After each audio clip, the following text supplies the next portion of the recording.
As no objection was made to the young people's engagement with their aunt, and all Mr. Collins's scruples of leaving Mr. and Mrs. Bennet for a single evening during his visit were most steadily resisted, the coach conveyed him and his 5 cousins at a suitable hour to Meryton, and the girls had the pleasure of hearing, as they entered the drawing-room, that Mr. Wickham had accepted their uncle's invitation, and was then in the house. When this information was given, and they had all taken their seats, Mr. Collins was at leisure to look around him and admire, and he was so much struck with the size and furniture of the apartment that he declared he might almost have supposed himself in the small summer breakfast-parlour at Rosings, a comparison that did not at first convey much gratification, but when Mrs. Phillips understood from him what Rosings was, and who was its proprietor, when she had listened to the description of only one of Lady Catherine's drawing-rooms, and found that the chimney-piece alone had cost £800, she felt all the force of the compliment, and would hardly have resented a comparison with the housekeeper's room. In describing to her all the grandeur of Lady Catherine and her mansion, with occasional digressions in praise of his own humble abode, and the improvements it was receiving, he was happily employed until the gentlemen joined them, and he found in Mrs. Phillips a very attentive listener, whose opinion of his consequence increased with what she heard, and who was resolving to retail it all among her neighbours as soon as she could. To the girls, who could not listen to their cousin, and who had nothing to do but wish for an instrument, and examine their own indifferent imitations of china on the mantelpiece, the interval of waiting appeared very long. It was over at last, however. The gentleman did approach, and when Mr. Wickham walked into the room, Elizabeth felt that she had neither been seeing him before, nor thinking of him since, with the smallest degree of unreasonable admiration. The officers of the shire were in general a very creditable, gentlemanlike set, and the best of them were of the present party, but Mr. Wickham was as far beyond them all in person, countenance, air, and walk, as they were superior to the broad-faced, stuffy Uncle Phillips, breathing port wine, who followed them into the room. Mr. Wickham was the happy man towards whom almost every female eye was turned, and Elizabeth was the happy woman by whom he finally seated himself, and the agreeable manner in which he immediately fell into conversation, though it was only on its being a wet night, made her feel that the commonest, dullest, most threadbare topic might be rendered interesting by the skill of the speaker. With such rivals for the notice of the fair as Mr. Wickham and the officers, Mr. Collins seemed to sink into insignificance. To the young ladies he certainly was nothing, but he had still at intervals a kind listener in Mrs. Phillips, and was by her watchfulness most abundantly supplied with coffee and muffin. When the card tables were placed, he had the opportunity of obliging her in turn, by sitting down to whist. "I know little of the game at present," said he, "but I shall be glad to improve myself, for in my situation in life—" Mrs. Phillips was very glad for his compliance, but could not wait for his reason. Mr. Wickham did not play at whist, and with ready delight was he received at the other table between Elizabeth and Lydia. At first there seemed danger of Lydia's engrossing him entirely, for she was a most determined talker, but being likewise extremely fond of lottery tickets, she soon grew too much interested in the game, too eager in making bets, and exclaiming after prizes, to have attention for anyone in particular. Allowing for the common demands of the game, Mr. Wickham was therefore at leisure to talk to Elizabeth, and she was very willing to hear him, though what she chiefly wished to hear she could not hope to be told, the history of his acquaintance with Mr. Darcy. She dared not even mention that gentleman. Her curiosity, however, was unexpectedly relieved. Mr. Wickham began the subject himself. He inquired how far Netherfield was from Meryton, and, after receiving her answer, asked in a hesitating manner how long Mr. Darcy had been staying there. "About a month," said Elizabeth, and then, unwilling to let the subject drop, added, "He is a man of very large property in Derbyshire, I understand." "Yes," replied Mr. Wickham, "his estate there is a noble one. A clear 10,000 per annum. You could not have met with a person more capable of giving you certain information on that head than myself, for I have been connected with his family in a particular manner from my infancy." Elizabeth could not but look surprised. "You may well be surprised, Miss Bennet, at such an assertion, after seeing, as you probably might, the very cold manner of our meeting yesterday. Are you much acquainted with Mr. Darcy?" "As much as I ever wish to be," cried Elizabeth very warmly. "I have spent 4 days in the same house with him, and I think him very disagreeable." "I have no right to give my opinion," said Wickham, "as to his being agreeable or otherwise. I am not qualified to form one. I have known him too long and too well to be a fair judge. It is impossible for me to be impartial. But I believe your opinion of him would in general astonish, and perhaps you would not express it quite so strongly anywhere else. Here you are in your own family." "Upon my word, I say no more here than I might say in any house in the neighbourhood, except Netherfield. He is not at all liked in Hertfordshire. Everybody is disgusted with his pride. You will not find him more favourably spoken of by any one." "I cannot pretend to be sorry," said Wickham, after a short interruption, "that he, or that any man, should not be estimated beyond their deserts, but with him I believe it does not often happen. The world is blinded by his fortune and consequence, or frightened by his high and imposing manners, and sees him only as he chooses to be seen." "I should take him, even on my slight acquaintance, to be an ill-tempered man." Wickham only shook his head. "I wonder," said he, at the next opportunity of speaking, "whether he is likely to be in this country much longer." "I do not at all know, but I heard nothing of his going away when I was at Netherfield. I hope your plans in favour of the shire will not be affected by his being in the neighbourhood." "Oh, no, it is not for me to be driven away by Mr. Darcy. If he wishes to avoid seeing me, he must go. We are not on friendly terms, and it always gives me pain to meet him, but I have no reason for avoiding him, but what I might proclaim before all the world, a sense of very great ill-usage, and most painful regrets at his being what he is. His father, Miss Bennet, the late Mr. Darcy, was one of the best men that ever breathed, and the truest friend I ever had, and I can never be in company with this Mr. Darcy without being grieved to the soul by 1,000 tender recollections. His behaviour to myself has been scandalous, but I verily believe I could forgive him anything and everything, rather than his disappointing the hopes and disgracing the memory of his father." Elizabeth found the interest of the subject increase, and listened with all her heart, but the delicacy of it prevented further inquiry. Mr. Wickham began to speak on more general topics, Meryton, the neighbourhood, the society, appearing highly pleased with all that he had yet seen, and speaking of the latter with gentle but very intelligible gallantry. "It was the prospect of constant society, and good society," he added, "which was my chief inducement to enter the shire.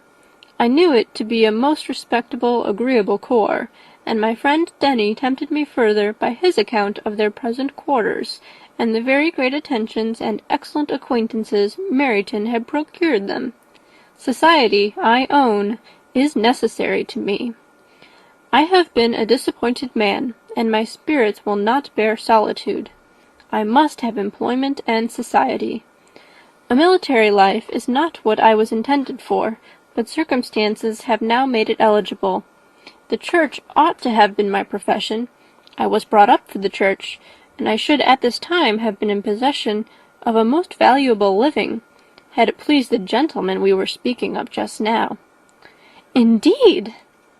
"Yes, the late Mr. Darcy bequeathed me the next presentation of the best living in his gift. He was my godfather, and excessively attached to me. I cannot do justice to his kindness. He meant to provide for me amply, and thought he had done it, but when the living fell, It was given elsewhere." "Good heavens!" cried Elizabeth. "But how could that be? How could his will be disregarded? Why did you not seek legal redress?" "There was just such an informality in the terms of the bequest as to give me no hope from law.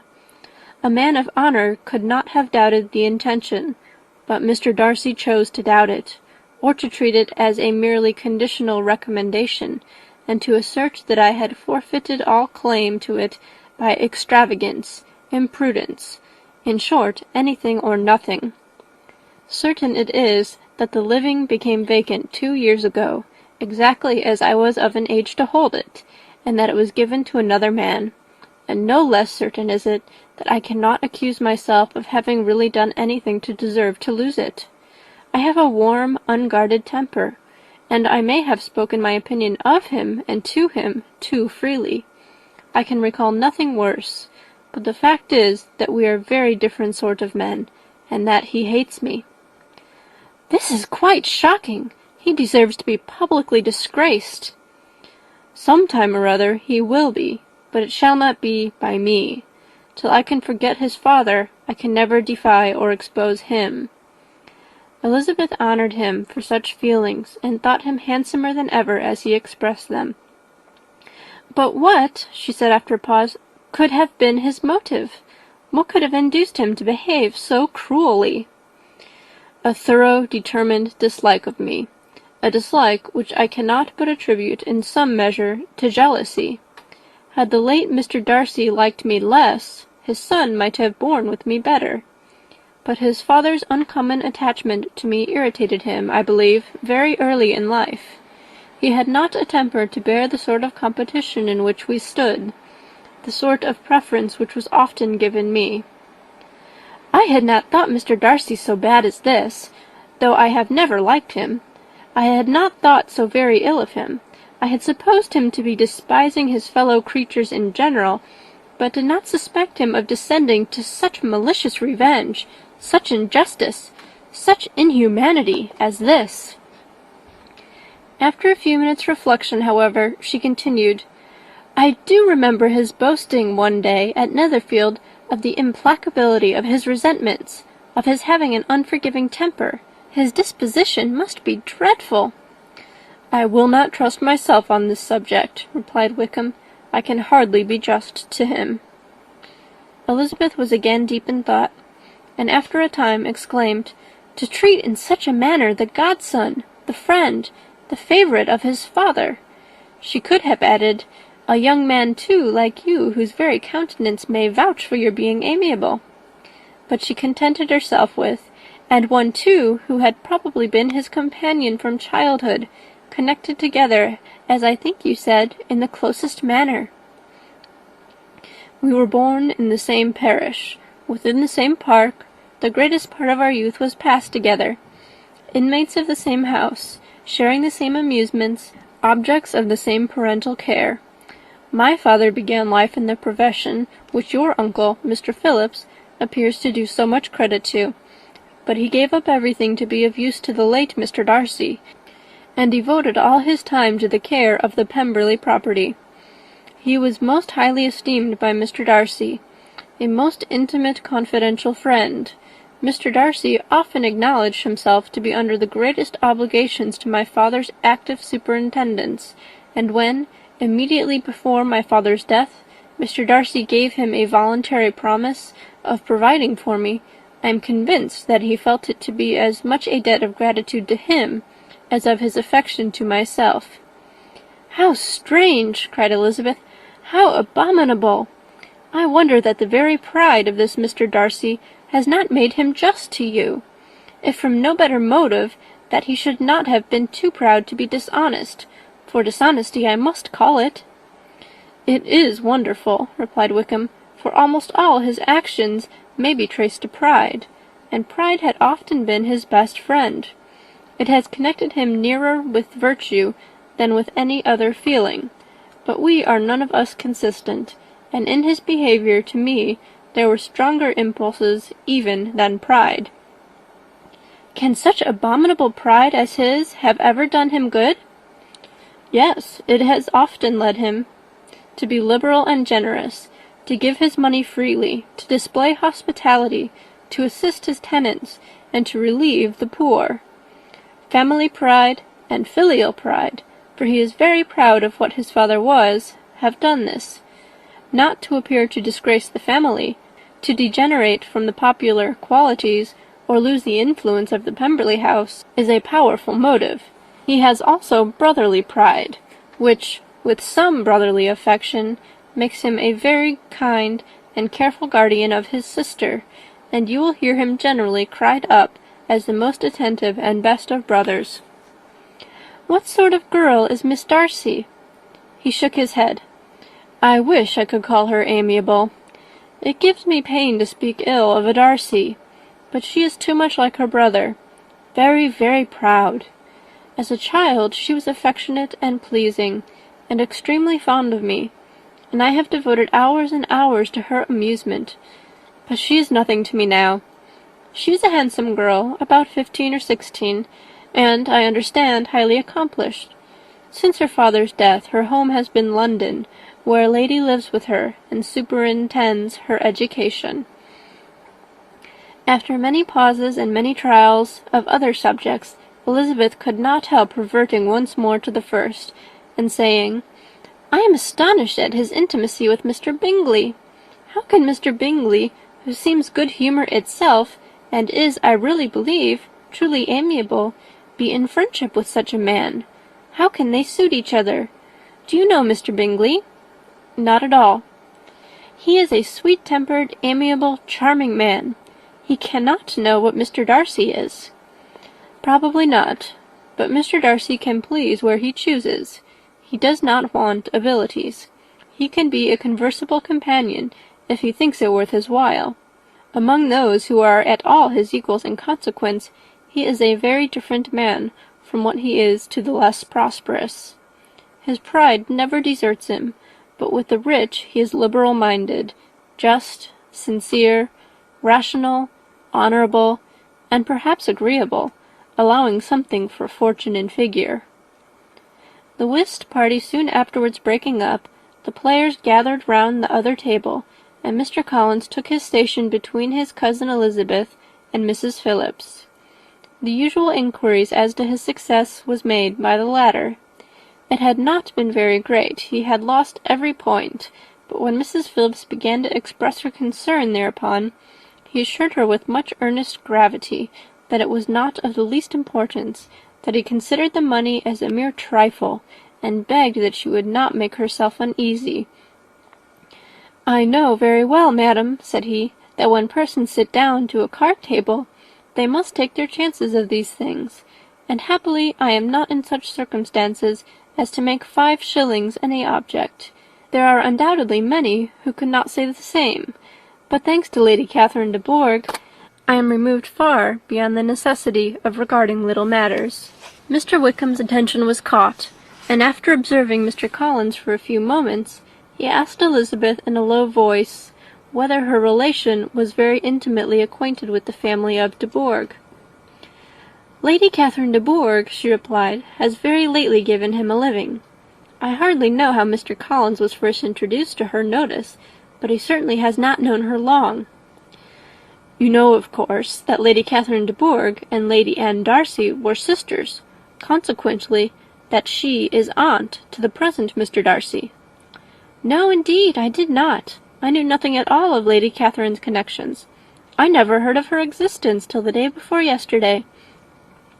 Her daughter, Miss de Bourgh, will have a very large fortune, and it is believed that she and her cousin will unite the 2 estates.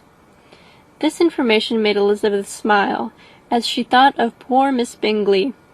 Vain indeed must be all her attentions, vain and useless her affection for his sister, and her praise of himself, if he were already self-destined for another. Mr. Collins, said she, speaks highly both of Lady Catherine and her daughter, but from some particulars that he has related of her ladyship, I suspect his gratitude misleads him, and that in spite of her being his patroness, she is an arrogant, conceited woman. I believe her to be both in a great degree, replied Wickham. I have not seen her for many years, but I very well remember that I never liked her, and that her manners were dictatorial and insolent. She has the reputation of being remarkably sensible and clever, but I rather believe she derives part of her abilities from her rank and fortune, part from her authoritative manner, and the rest from the pride for her nephew, who chooses that everyone connected with him should have an understanding of the first class." Elizabeth allowed that he had given a very rational account of it, and they continued talking together with mutual satisfaction till supper put an end to cards, and gave the rest of the ladies their share of Mr. Wickham's attentions. There could be no conversation in the noise of Mrs. Phillips's supper party, but his manners recommended him to everybody. Whatever he said was said well, and whatever he did, done gracefully.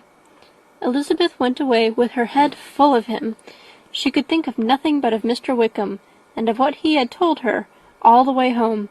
But there was not time for her even to mention his name as they went, for neither Lydia nor Mr. Collins were once silent. Lydia talked incessantly of lottery tickets, of the fish she had lost and the fish she had won, and Mr. Collins, in describing the civility of Mr. and Mrs. Phillips, protesting that he did not in the least regard his losses at whist, enumerating all the dishes at supper, and repeatedly fearing that he crowded his cousins, had more to say than he could well manage before the carriage stopped at Longbourn House. End of Chapter 16. Chapter 17. Elizabeth related to Jane the next day what had passed between Mr. Wickham and herself. Jane listened with astonishment and concern. She knew not how to believe that Mr. Darcy could be so unworthy of Mr. Bingley's regard, and yet it was not in her nature to question the veracity of a young man of such amiable appearance as Wickham. The possibility of his having endured such unkindness was enough to interest all her tender feelings, and nothing remained therefore to be done but to think well of them both, to defend the conduct of each, and throw into the account of accident or mistake whatever could not be otherwise explained. "They have both," said she, "been deceived, I dare say, in some way or other, of which we can form no idea. Interested people have perhaps misrepresented each to the other. It is, in short, impossible for us to conjecture the causes or circumstances which may have alienated them, without actual blame on either side." "Very true indeed. And now, my Jane, what have you got to say on behalf of the interested people who have probably been concerned in the business? Do clear them too, or we shall be obliged to think ill of somebody." "Laugh as much as you choose, but you will not laugh me out of my opinion. My dearest Lizzie, do but consider in what a disgraceful light it places Mr. Darcy, to be treating his father's favourite in such a manner, one whom his father had promised to provide for. It is impossible. No man of common humanity, no man who had any value for his character, could be capable of it. Can his most intimate friends be so excessively deceived in him? Oh, no! I can much more easily believe Mr. Bingley's being imposed on, than that Mr. Wickham should invent such a history of himself as he gave me last night. Names, facts, everything mentioned without ceremony. If it be not so, let Mr. Darcy contradict it. Besides, there was truth in his looks. It is difficult indeed. It is distressing. One does not know what to think." "I beg your pardon, one knows exactly what to think." But Jane could think with certainty on only one point, that Mr. Bingley, if he had been imposed on, would have much to suffer when the affair became public. The two young ladies were summoned from the shrubbery where this conversation passed by the arrival of the very persons of whom they had been speaking. Mr. Bingley and his sisters came to give their personal invitation for the long-expected ball at Netherfield, which was fixed for the following Tuesday. The two ladies were delighted to see their dear friend again, calling it an age since they had met, and repeatedly asking what she had been doing with herself since their separation. To the rest of the family they paid little attention, avoiding Mrs. Bennet as much as possible, saying not much to Elizabeth, and nothing at all to the others. They were soon gone again, rising from their seats with an activity which took their brother by surprise, and hurrying off as if eager to escape from Mrs. Bennet's civilities. The prospect of the Netherfield ball was extremely agreeable to every female of the family. Mrs. Bennet chose to consider it as given in compliment to her eldest daughter, and was particularly flattered by receiving the invitation from Mr. Bingley himself, instead of a ceremonious card. Jane pictured to herself a happy evening in the society of her two friends and the attentions of their brother, and Elizabeth thought with pleasure of dancing a great deal with Mr. Wickham, and of seeing a confirmation of everything in Mr. Darcy's look and behaviour. The happiness anticipated by Catherine and Lydia depended less on any single event or any particular person, for though they each, like Elizabeth, meant to dance half the evening with Mr. Wickham, he was by no means the only partner who could satisfy them, and a ball was at any rate a ball, and even Mary could assure her family that she had no disinclination for it. "While I can have my mornings to myself," said she, "it is enough. I think it is no sacrifice to join occasionally in evening engagements. Society has claims on us all, and I profess myself one of those who consider intervals of recreation and amusement as desirable for everybody." Elizabeth's spirits were so high on this occasion, that though she did not often speak unnecessarily to Mr. Collins, she could not help but asking him whether he intended to accept Mr. Bingley's invitation, and if he did, whether he would think it proper to join in the evening's amusement, and she was rather surprised to find that he entertained no scruple whatever on that head, and was very far from dreading a rebuke either from the Archbishop or Lady Catherine de Bourgh by venturing to dance. "I am by no means of the opinion, I assure you," said he, "that a ball of this kind, given by a young man of character to respectable people, can have any evil tendency, and I am so far from objecting to dancing myself, that I shall hope to be honoured with the hands of all my fair cousins in the course of the evening, and I take this opportunity of soliciting yours, Miss Elizabeth, for the first 2 dances especially, a preference which I trust my cousin Jane will attribute to the right cause, and not to any disrespect for her." Elizabeth felt herself completely taken in.